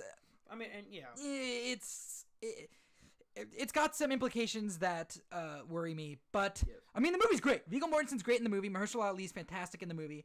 I think he should have been nominated for Best Actor, not Best Supporting Actor. But it was easier for him to win Best Supporting Actor, so I'm okay with it. So Spike Lee also said that every time there's somebody driving somebody else, he loses because he also lost out to Driving Miss Daisy. That's true. So anyways, we'll move along. Best Supporting Actress, Regina King won for If Beale Street Could Talk. I haven't seen it yet, but I've heard she's amazing in it. Best Supporting Actor, Mahershala Ali definitely deserved to win for Green Book. He's fantastic in that. He's also great in True Detective Season 3, which we just finished here at the house, and it's awesome. Best Documentary, Free Solo won, which I haven't seen, but I've been wanting to. It's about this guy that climbs a mountain without a harness. Like he does that chalk thing. Well, like Jason Momoa? Yeah. Okay. Exactly. Best Foreign Language Film. Roma. Yeah. Best Animated Feature, Spider-Man Into the Spider-Verse. I just watched it again last night. I shouldn't have clapped. I'm sorry, everybody who just had to deal with that. Now everybody's tone deaf. Yeah. I was so happy when I saw that. Because, yes. I'm watching it again tonight with my family. Nice. It's a great movie. It's so good. It's so good. I cry at the end. Really? Yeah, when Peter B. Parker is like, well, that's because you cry at the end of every movie. Yeah, well, when he wants to stay behind, and spoilers for Into the Spider-Verse, it's out on digital now, so doesn't matter. The movie's been out for a while. Yeah. So, but when Miles is like, you gotta go home, man, and Peter B. Parker's like, but what if I mess it up? And he's like, I know, I gotta take a leap of faith, and then he falls backwards, and I just. This is a good movie. I like that. The goodbye, Peter B. Parker. He's grown on me the more and more I think about him. I love his character. Oh yeah. Best Actor. I got a little emotional during the Spike Lee cameo. I won't lie. Not Spike Lee. Stan Lee. I saw Spike Lee. Yeah. I cried again last night watching it. Yeah. It's there. I suppose. Or I saw a thing going back to Captain Marvel since we're on the subject of Stan Lee right now. They did have a thing cameo. Or they have like a thing. Are they going to use it? They have a thing at the end of... a tribute. Yeah, tribute. And the overall things, because they did a screening of it not too long ago, which our boy Boss Logic was there. Yeah. He has his own art shop now, by the way. Too. Oh, that's awesome. They said that the overall thing was that there were no dry eyes in the theater at the end of that, which I believe, so... but anyway. Best Actor, Rami Malek for Bohemian Rhapsody. Yeah, he was fantastic. He deserves it. Best Actress... His speech was I thought it was pretty good. his acceptance speech. I don't remember it, but I remember thinking it was good at the time. Okay. Do you know what he said? He just said that, we're longing for stories like this, that the story of, just the overall story of Freddie Mercury, being, a gay, he's a gay, kind of family of an immigrant, and how Rami Malek is he's a first generation Egyptian immigrant, in an American, and how he was just, really honored to play the role and everything, and it was I just thought it was just really short, simple. He did great he was great as. I guess part of my problem with the movie as well is that. Okay. Part of my problem with the movie as well is that you just don't like it. No. There's a quote. I don't remember the full quote, but there's a quote is that it the Misfits one? No, about the Freddie Mercury, where he said that he didn't care what they did with his like movie wise and stuff, as long as they made it special and fantastic. I don't think Bohemian Rhapsody is that special, that fantastic. I think it's a pretty by the numbers music biopic, and I really wish they'd done something more with it. It's not that it's a bad movie; it's a good movie, but it's not special. I mean, there's not really much you can do. I think they could have. I think in the right hands, they could have done something better. The right hands not being Bryan Singer. I think Rocket Man's gonna. I think Rocket. Of course he's gonna. Of course he thinks Rocket Man's gonna do it because he. Hates also Rocket. You said Bohemian Rhapsody looks good. Just looking at the trailers. No, I did. No, I mean. So do you think Rocket Man's gonna meet all your expectations? Yes, because I had different expectations for Rocket Man. Why? No. Because in the you also have to look. Freddie Mercury and Elton John are two completely different people. Granted, definitely. And also in the trailer for Rocket Man, they say that it's based on a true fantasy. I don't expect Rocket. Or like true story. Like, true fantasy. Okay. I don't expect Rocket Man to be completely accurate and. Oh, no. Also, there's like dance scenes in the trailers of them like doing musical numbers in real life, so it's more of a musical than a biopic. Well, exactly. Which so Bohemian Rhapsody was a biopic, not a musical, and that's where my issues for it come from. Do you understand that? Like, I get it. Yeah, I mean, we just have difference of opinion. We'll just agree to disagree on that. Best actress went to Olivia Colman for The Favorite. I still haven't seen it yet. I've heard she's great in it. I liked her speech. It was very director, Alfonso Cuarón for Roma, and Best Picture. Green Book won. I'm 100% not for that. It's a good movie. It's not a Best Picture. Yeah. I think anything else but Bohemian Rhapsody deserved it more. Anyways, we're almost done. Do you want to talk about Pokemon Sword and Shield? Did you want to save it? Let's just wrap it up real quick here, because Yeah. At the latest Nintendo Direct, yes, we know. You don't know yes, we know. You okay. don't know how to spell. What? I don't know what the hell Pula Yeah, is. Pokemon Sword and Shield. It was announced. It's the next Pokemon game coming out this most likely November. It said late 2019, but it's always November. And it's set in the Galar region. It's Pokemon UK. Well, if it's Pokemon UK, it's Galar. Galar. No, it's set. Okay. So Pokemon Sword and Shield are coming out this late 2019. It's set in the Galar region. I'm calling it Pokemon UK. I hope so too. There's 3 new starters: Grookey, Scorbunny, and Sobol. Gyms are back, and I'm super excited. Yes. No, I liked. Did you see the meme Josh posted about the conversations? Yes. It's gonna be great because they're gonna drive on the right side of the road, not like us bloody Americans. And we're canceled. Yes. Our UK audience has just dive bombed. There was no UK audience. It's okay. It in the first place, so now we definitely don't have. Yeah. People watching right now. I don't know why. How many tabs do you have open there, Matt? 8. All right, we're gonna wrap it up. Thanks you guys for watching, listening. We'll be back again next Saturday, 12 to noon, 12 to 1, probably closer to 1. Well, yeah, this one ran a little bit longer. We had a lot more to talk about, just because you with all the Star Wars stuff, took up like the first hour of the show. We did talk about beforehand was that this one is gonna be a lot longer. We normally try to keep it under like about an hour or so. This I think went for 2 hours. Yeah, because it's like 3 o'clock now. Yeah. So, thanks for tuning in. This clip will be referenced in 10 years to ruin your career. It will. That was when we go to host the Oscars. That's real quick before we end. That's kind of something I've been thinking about. When inevitably a company tries to host the Oscars, you just go to when they because right now companies are trying to be cringe comics on Twitter. Oh yes. And they're never going to be able to host. You're never going to be able to have like Debbie Baby host the Oscars. Woody Harrelson can never host the Oscars. Well, no, because you do a lackluster job. That's a hot take. All right, guys, thanks for watching.